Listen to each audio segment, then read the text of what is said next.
seorang itu boleh memahami 80% penterjemahan Al-Quran dalam tempoh 6 bulan.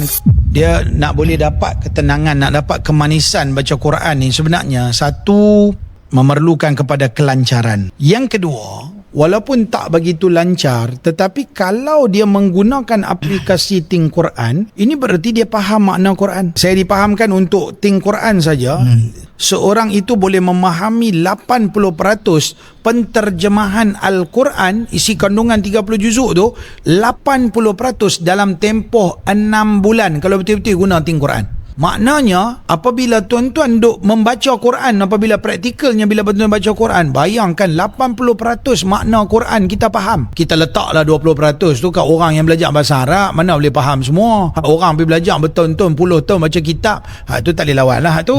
Tetapi terima kasih saya katakan pada Think Quran kerana telah menerbitkan satu benda yang amat berfaedah, di mana memanglah terkenalah bayak tu untuk kita nak bayak, nak buat program aplikasi tu bukan guna air liur. Betul. Benda tu menggunakan wang ringgit, jutaan ringgit, maka perlu dibayar, dijual dan dibeli dengan harga yang cukup minima, yang apabila tuan-tuan korbankan tuan-tuan punya wang ringgit untuk beli aplikasi ini, tuan-tuan akan faham, boleh tadabbur makna Al-Quran. Bila boleh baca, contohnya Alhamdulillahi Rabbil Alamin.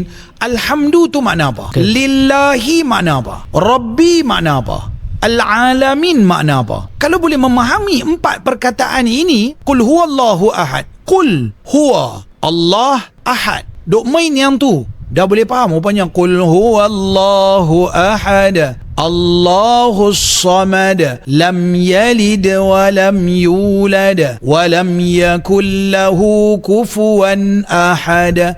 Beberapa dengan 4 ayat, dengan berapa kalimah yang ada di situ, kita dah boleh faham qul huwallah dengan makna dia. Masya Allah, tabarakallah. Di sinilah yang akan menyebabkan kita jadi ghalib.